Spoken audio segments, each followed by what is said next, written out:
At our family Christmas party, they all made fun of my job as a waitress. My uncle said, "I hope you're not expecting tips tonight." I smiled and handed him a card.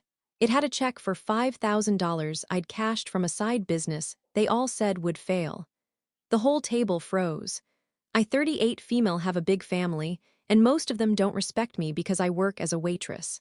I've heard it all over the years, the jokes, the condescension, the helpful advice. Last Christmas, my uncle made a comment in front of everyone, "Hope you're not expecting tips tonight." I didn't react like I used to. Instead, I smiled, handed him a holiday card, and told him to open it. Inside was a check I had written to myself. $5,000 from a side business I'd started, one they all laughed at when I first mentioned it. The room went dead silent. No one spoke for a full minute. That moment changed everything, not just how they saw me, but how I saw myself. I grew up in a family that believed in practical success. My mom was a nurse. My uncle Raymond ran an HVAC company in Hendersonville, and everyone else either had real jobs or married someone who did. We're from North Carolina, about a half hour outside Asheville, and I stayed local after high school. I never went to college. I helped my mom take care of my grandfather, then stuck around after he passed. When Mom died of a stroke 5 years ago, I stayed. My job at the time was a waitress position at a local diner, and it still is mostly. That job kept me fed, paid rent, and gave me the structure I needed when my life felt like it was unraveling. But nobody in my family ever saw it that way. Every holiday gathering, every reunion, every birthday party, someone would say something. Sometimes it was disguised as kindness. "Have you ever thought about going back to school?" Or fake concern. "You really should try to find something more stable, for the future." Then there were the jokes. "Hey Marissa, make sure to tip yourself for that pie you brought. You want me to write you a resume. I know a guy at the auto plant. Are you still wearing that apron? Don't you want something better?"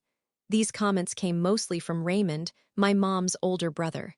He's a man who talks like he's the king of the county, just because he started his own HVAC business 20 years ago and now owns 2 pickup trucks.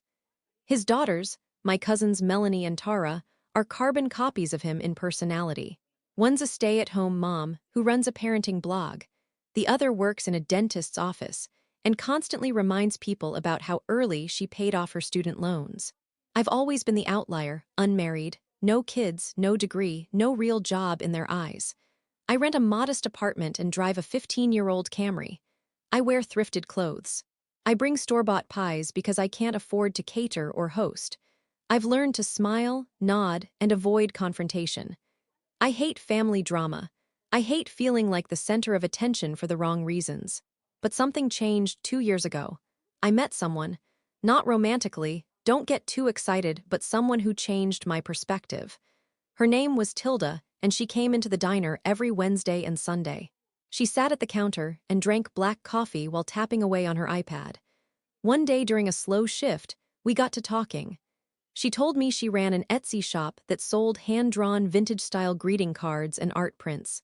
It sounded old-fashioned and artsy, the kind of thing that wouldn't interest someone like Raymond's crew, but I found myself genuinely curious. I'd always drawn, ever since I was a teenager. I kept sketchbooks hidden in boxes. When I was little, I used to trace cartoons and doodle on the back of cereal boxes. Life made me forget all that, but talking to Tilda reminded me that I used to love it. I asked her questions, and she offered to let me help her pack and ship some orders before Christmas. I spent a few evenings at her place helping put stickers on envelopes and sorting prints. It was peaceful. It was fun. She made enough to live comfortably, and she did it all from a laptop and an art desk. I went home that night and opened an Etsy account. It started slow. I scanned in a couple old drawings and posted them. I didn't expect anything. I didn't get much traction at first, which was fine. I wasn't trying to get rich, I just wanted to try something creative again. Then I had the idea for recipe cards. I remembered how many people came to the diner talking about Grandma's banana pudding or my mother's biscuits. One woman once told me she had a pie recipe written on a napkin that she laminated and hung in her kitchen. That gave me the spark. What if I offered to turn those handwritten recipes into something beautiful and lasting? I bought some cardstock, a couple of good pens, and started offering custom illustrated recipe cards. People could send me photos of a recipe, handwritten or typed, and I'd design a full 5x7 or 8x10 version, drawn by hand, with little illustrations. For $30, they'd get a one-of-a-kind keepsake.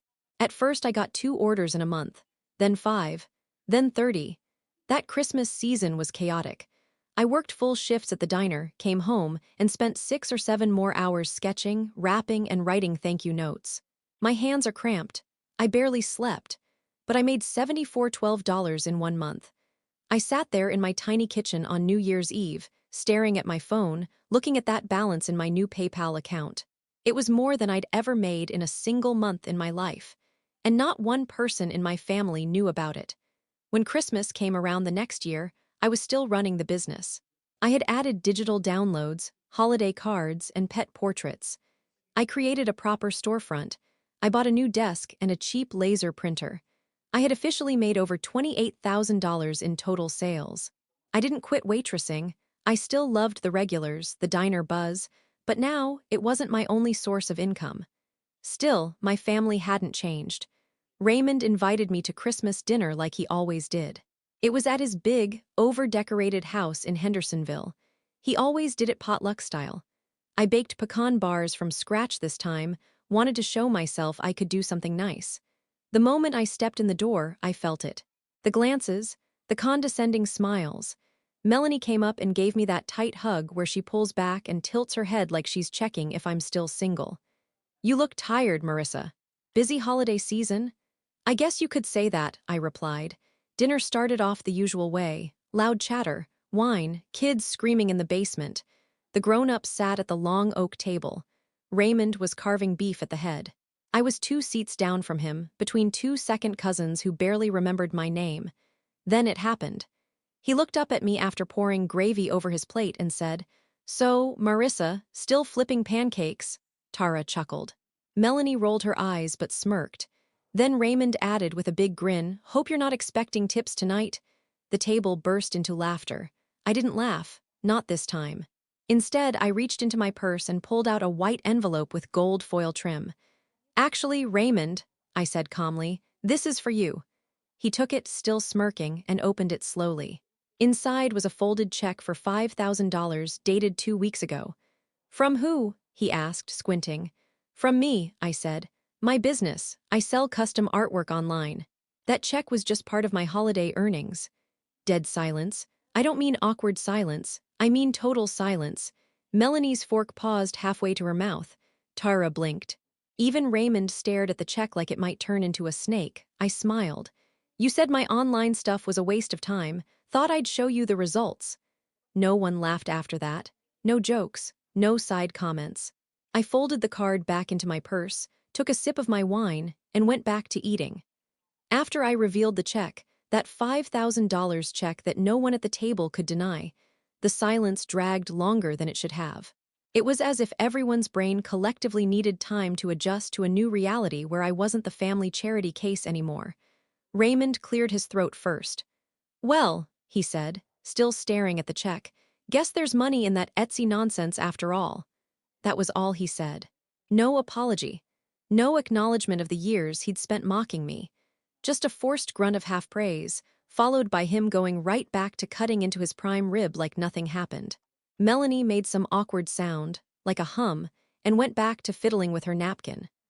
Tara didn't speak at all for the rest of dinner, and when dessert came out, she busied herself helping her kids with their whipped cream so she didn't have to make eye contact with me. I didn't push it. I didn't need to. The check had done all the talking I ever needed to do. What was strange, and honestly a little sad, was that after all their posturing, the moment I showed a bit of financial success, it was like they suddenly decided I was now part of their club, or at least worthy of a new kind of scrutiny. After dinner, Melanie cornered me in the hallway near the guest bathroom. Her tone was friendlier now, coated with the sugary curiosity of someone who smells potential gossip. "So how long have you been doing that, the drawing thing?" she asked. I shrugged. "A year and a half, seriously. And people really pay that much for recipe cards?" "Yeah," I said simply. "I guess some people like things that feel personal." She nodded slowly, like she was trying to convince herself it made sense. I could almost see the gears in her head turning, calculating whether this counted as real success or just a fluke. Tara didn't approach me, but I caught her staring from the other room a few times. Her husband, Brandon, actually nodded at me on the way out, just a slight dip of the chin like guys do when they're trying to say respect without saying it. Raymond avoided me completely after that. It was like I had violated some unspoken rule. I wasn't supposed to be successful. I was supposed to stay in my place. The single, struggling cousin who could be counted on to bring store-brand pie and awkward stories from the diner. By daring to build something of my own, something they didn't understand, I had disrupted their pecking order. And now they didn't quite know what to do with me. I didn't stay long after dessert. The vibe was just off. The silence was thicker than the gravy. I said my goodbyes politely, gathered my pie dish, and walked out into the cold, crisp air of a December night that felt more liberating than I expected. The days that followed were interesting. 2 days after Christmas, I got a text from Melanie. Melanie, hey, what's your Etsy shop called again? Just curious smiling face with smiling eyes. I ignored it at first. Not to be rude, I just didn't know what to make of the sudden interest. Later, I sent her the link without any other commentary. She responded with a thumbs-up emoji. The next week, she followed my business Instagram account. A few days later, I got a message from someone named Grace M. asking about custom wedding invitation designs. The name sounded familiar, and sure enough, when I checked her profile, she was friends with Melanie on Facebook. I didn't mind. A client is a client. But what struck me most was how none of them ever addressed the years of condescension directly. No apologies. No, hey, we misjudged you. Just a quiet shift in behavior, like they were recalibrating my position on the family social ladder. It was hard not to feel a little bitter. For years, I had sat quietly through their smirks and backhanded comments. They acted like my life choices were a cautionary tale. My job wasn't good enough, my apartment was too small, my clothes were cute for what they are. But the minute I showed a glimmer of financial legitimacy, they suddenly wanted to know more. It made me realize something. A lot of people in this world only value you once you can prove your worth in dollars. The warmth, the care, the creativity, none of it mattered to them until it came with a price tag. But I also realized something else, and this part took longer to sink in, that I didn't need them to validate what I was doing. I'd found joy in my work. Real joy. I liked sitting at my desk late at night, drawing little gingerbread men next to cookie recipes or sketching wedding bouquets in ink for newly engaged couples. I liked reading messages from people saying things like, "This made my mom cry," or "My grandmother would have loved this." It meant something. Even if Raymond never understood that, I did. I kept going. January came and went. I filed my taxes early and hired a CPA for the first time in my life. He was impressed by my earnings and said I should consider registering as an LLC if I wanted to scale. In February, I launched a Valentine's Day line. It sold out in 2 weeks. In March, I started getting consistent wedding commissions. By April, I'd made enough to finally put a down payment on a used SUV. Something that had heat that worked and didn't scream every time I turned left. In all that time, I didn't hear a word from Raymond. He didn't follow my shop, didn't comment, didn't ask any questions. And honestly, that was fine. He didn't need to say anything. Because now I was past the point of caring whether he, or anyone else in my family, approved of what I was doing. But still, there was something unresolved. Something I couldn't quite put a bow on. Maybe it was just pride. Maybe it was years of built-up frustration. Or maybe it was just human nature to want people to acknowledge they were wrong. The opportunity came around sooner than I expected. In late spring, Melanie invited everyone to a birthday barbecue for her daughter, who was turning 6. I almost didn't go. But something told me to show up, if only to be polite. And if I'm honest, I was curious to see if anything had really changed since Christmas. When I arrived, Melanie was in full party host mode. Pastel balloons, catered cupcakes, themed party favors. The whole backyard was decked out like something from Pinterest. I handed her a small wrapped gift, a customized illustrated card I had made for her daughter, with her name and birth date surrounded by fairies and stars. I didn't sign it with my business name, just "Love, Marissa." Melanie opened it later, and I watched her expression change, not performative surprise, but genuine softness. "That's really beautiful," she said quietly. "Did you draw that?" I nodded. She looked down at it again. "You're really talented, Marissa, I mean it." It wasn't an apology, but it was more than I'd ever gotten before. I didn't say much. I didn't need to. Later that evening, I helped clean up plates from the lawn. Raymond was sitting alone on a folding chair, sipping from a plastic cup. He didn't look at me when I walked by. But as I bent to grab a few paper napkins that had blown under the table, I heard him say, just barely above a mumble, "You really made that check?" I stood up slowly. "Yeah, I did." He nodded once. "Huh, and that was it. Not a parade, not a reconciliation. Just a grunt of recognition, maybe even respect, from a man who had spent years pretending I didn't count. It wasn't enough, but it was something. Raymond's quiet huh could have been mistaken for anything, but I knew it meant something. Coming from him, that sound might as well have been an essay on regret. I didn't press. I just nodded once, picked up the rest of the napkins, and walked away. It didn't need to be more than that. Not for him. But for me, the peace came from knowing I'd stopped needing his validation a long time ago. Summer passed quietly. Business picked up. I started collaborating with a local stationery shop downtown. They agreed to stock some of my wedding sets and custom recipe card kits. It felt surreal, walking into a boutique and seeing my own designs on the shelf. My name was printed on tags. People touched my work without knowing the story behind it, and that, strangely, was one of the best feelings. I didn't need to be known, I just needed to be real. Then something even more unexpected happened. Tara messaged me. She never had before, not directly. Not even after the Christmas check was revealed. Her message came in the middle of the afternoon on a Thursday. Tara. "Hey Marissa, hope this isn't weird, but I was wondering, would you be willing to design a recipe card for my mom's peach cobbler? It was her favorite, and we want to display it at her memorial." I blinked at the message for a long time. Her mom, my Aunt Rosie, had passed away quietly in August. We weren't close, but I'd heard. She'd been Raymond's wife. Sweet woman, always baking, always humming. The opposite of her husband in every way. I responded me. "Of course. I'd be honored, no charge. Tyra, I'll pay, you deserve it. Also, I'm sorry for how I acted before. You didn't deserve that." It wasn't a long message, but it landed like a stone in still water. That was the first real apology I ever received from any of them. I did the card, and I put everything into it. Watercolor peaches, soft script, delicate corners. When I delivered it to Tara at her house, she opened it and cried. Not performative, just tears, simple and quiet. I stayed for 10 minutes, drank half a cup of lemonade, and left. She hugged me on the porch. The next few months brought a strange shift. Raymond never became warm, but he softened. He stopped with the jokes. At Thanksgiving, he asked me how business was going, not sarcastically, just curiosity. I kept the answer short, "Good, thanks," and that was enough. Melanie started tagging me on Instagram. She even made a post once saying I was killing it with creativity. That felt weird, but not bad. Then came the cherry on top. Christmas again, 1 year after the check. Raymond hosted again. I almost didn't go, but Tara messaged me directly and said, "You should come. No weirdness this time, I promise." I went. Everything felt different. Not because anyone had become a different person overnight, but because I had. I walked in with my head up.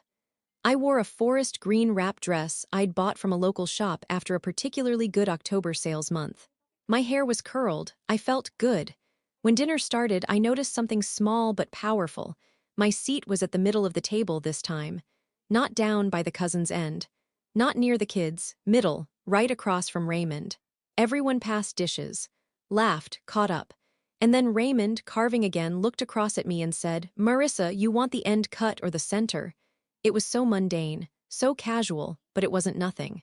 Later, over dessert, I handed out small gift bags. Just a little gesture, one I'd planned for a while. Each bag had a handmade ornament, my designs, with their family name in calligraphy, the year, and a tiny recipe card for sugar cookies with a custom drawing. They weren't expensive, but they were personal. Raymond opened his. He stared at the little recipe card, the clean inking, the tidy lettering that spelled Aunt Rosie's Sunday biscuits, a recipe I'd quietly recreated from memory and Tara's notes. He cleared his throat.